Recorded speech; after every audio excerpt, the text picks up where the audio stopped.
Madame la Présidente, honorables délégués, Mesdames et Messieurs,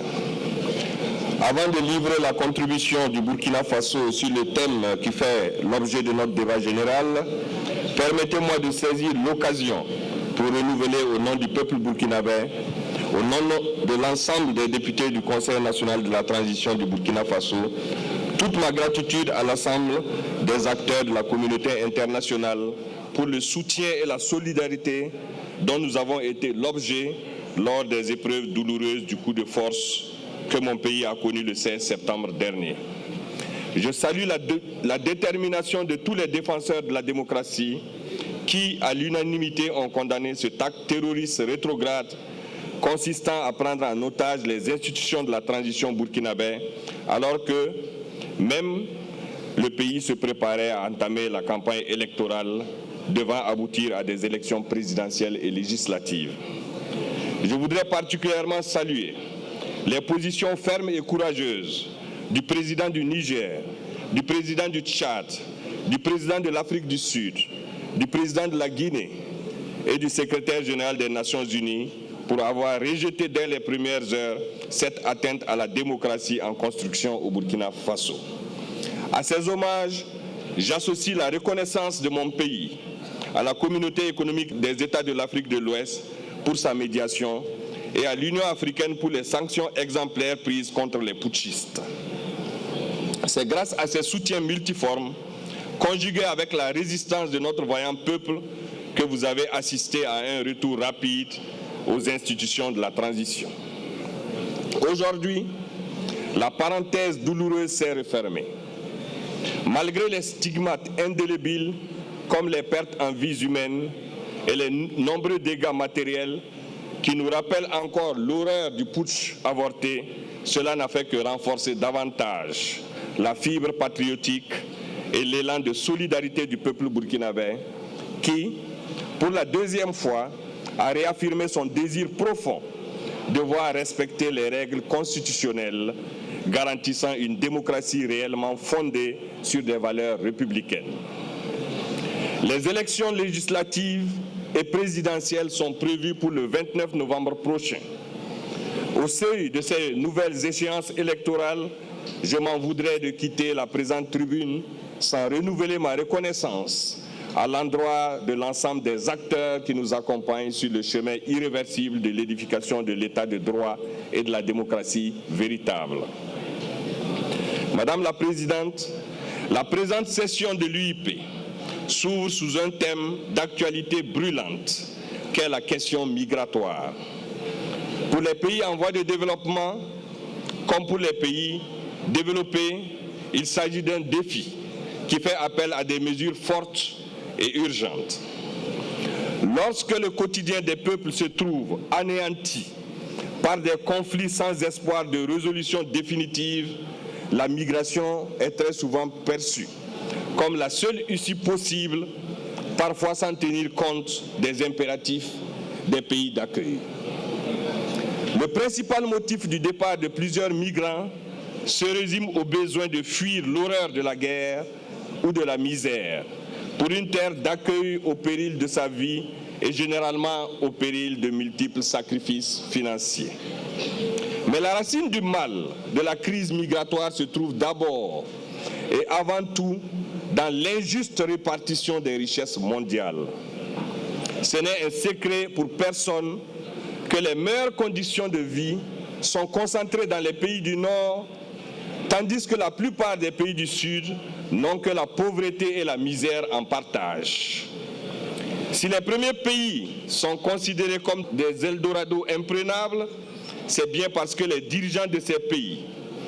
ainsi que leurs multinationales, ont fait main basse sur les ressources naturelles qui auraient pu permettre un développement plus juste et plus équitable du monde. Que dire également des puissances économiques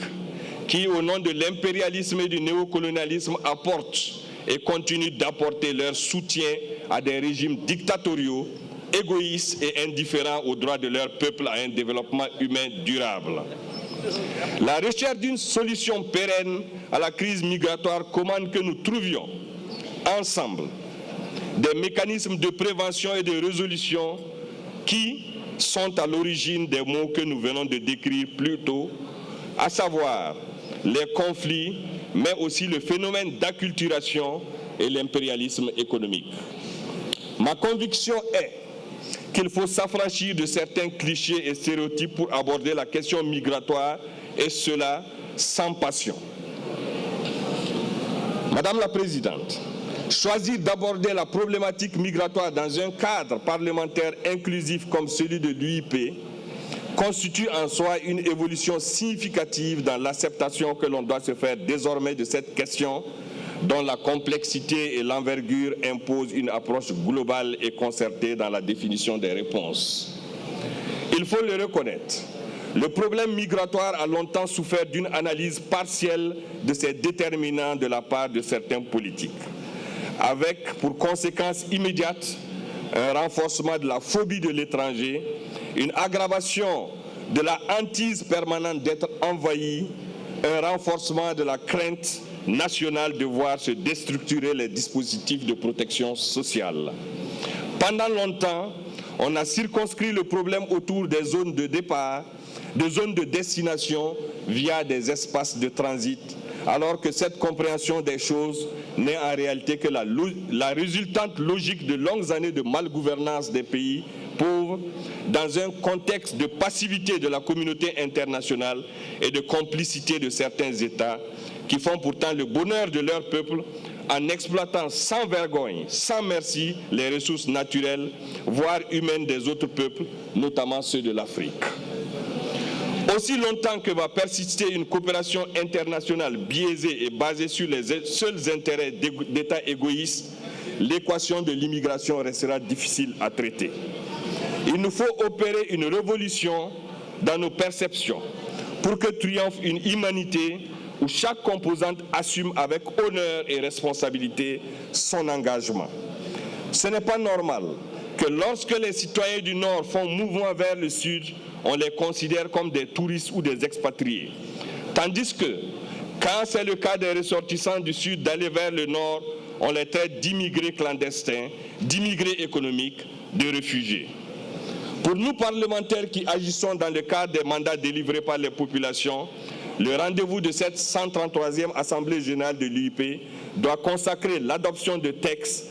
et de lois par nos différents parlements émanant de politiques efficaces et incluant de véritables mécanismes de résolution des questions migratoires afin de favoriser des migrations plus justes, plus pensées et plus humaines. En mettant des valeurs de justice et d'humanité au cœur de la question humanitaire, nous faisons un pas important en avant. Il s'agit, à mon sens, de ce qui manquait pour travailler à la paix, à la stabilité dans un monde où tous les hommes aspirent légitimement à plus de liberté, de justice et de bien-être. Ces valeurs sont non seulement universellement partagées, mais elles supportent plus les frontières artificielles qui séparent les États. La planète Terre constitue un héritage commun à tous les hommes. Par conséquent, empêcher quelqu'un de s'établir où il veut constitue une certaine violation du droit à cet héritage universel. Je ne saurais terminer mes propos sans renouveler ma conviction que plus nous travaillerons pour des migrations plus justes, plus sensées et plus humaines, plus nous affirmerons l'égale dignité de tous les humains, l'égale souveraineté des peuples et la solidarité internationale. Je vous remercie.